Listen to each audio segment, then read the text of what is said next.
Breaking news చూస్తున్నాము. CI Nagaraju case దర్యాప్తులో కీలక పరిణామం చోటు చేసుకుంది.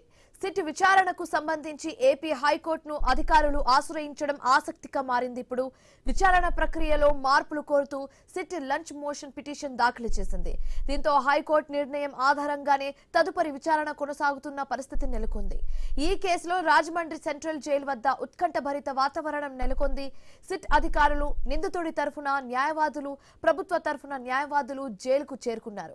హైకోర్టు నుంచి వచ్చే ఆదేశాలపై అందరి దృష్టి కేంద్రీకృతమైంది. ఇప్పుడు సిట్ దాఖలు చేసిన లంచ్ మోషన్ పిటిషన్ పై హైకోర్టు ఎలాంటి నిర్ణయం తీసుకుంటుంది? విచారణ సందర్భంలో మార్పులకు అనుమతి లభిస్తుందా, లేక ప్రస్తుతం ఉన్న నిబంధనల ప్రకారమే విచారణ కొనసాగుతోందా అన్నది ఉత్కంఠంగా మారింది. ఇప్పుడు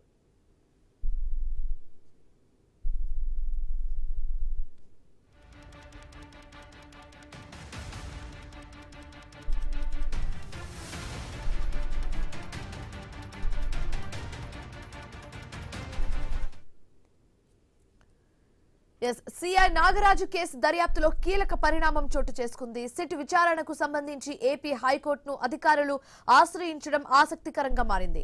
విచారణ ప్రక్రియలో మార్పులు కోరుతూ సిట్ లంచ్ మోషన్ పిటిషన్ దాఖలు చేసింది. దీంతో హైకోర్టు నిర్ణయం ఆధారంగానే తదుపరి విచారణ కొనసాగుతున్న పరిస్థితి నెలకొంది. ఇదే అంశానికి సంబంధించి మరింత తాజా సమాచారం మా కరెస్పాండెంట్ నాగేశ్వరరావు అందిస్తారు.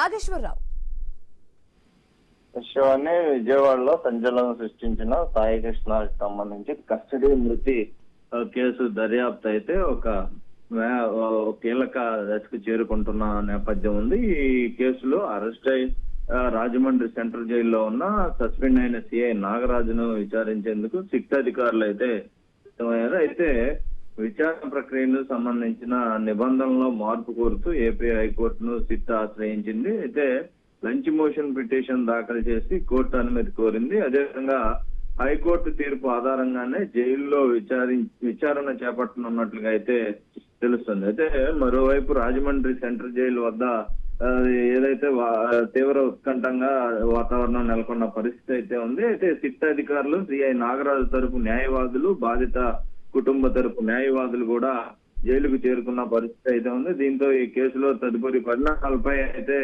ఏదైతే సర్వత్రా ఉత్కంఠ అయితే ఆసక్తి అయితే నెలకొన్న పరిస్థితి అయితే ఉంది. అయితే సిఐ నాగరాజు దీనికి సంబంధించి ఈ అంశంలో ఏమి వెల్లడించనున్నారు, ఏదైతే తనకు ప్రాణహాని ఉందని కూడా చెప్పిన నేపథ్యంలోనే ఇవన్నీ జరుగుతున్న నేపథ్యం ఉంది. అదేవిధంగా పోలీస్ న్యాయవాది, అదేవిధంగా వీడియో అలాగే ఆడియో రికార్డింగ్ తో పాటు కూడా అతను ఏదైతే విచారించాలని కూడా కోర్టు ఆదేశాలు కూడా ఉన్నాయి. ఈ నేపథ్యంలో సిఐ నాగరాజు ఈ కేసుకు సంబంధించి ఆ సాయి కృష్ణ డెడ్ బాడీ ఎలా మిస్ అయింది, ఏంటి, అది ఎక్కడ మాయ చేశారనే అంశం కూడా ఆయన్ని ప్రశ్నల ద్వారా అడిగే అవకాశాలు ఉన్నాయి. దీనికి సంబంధించి సిఐ నాగరాజు నుంచి ఎలాంటి సమాచారం వస్తుందో చూడాల్సిన పరిస్థితి అయితే ఉంది.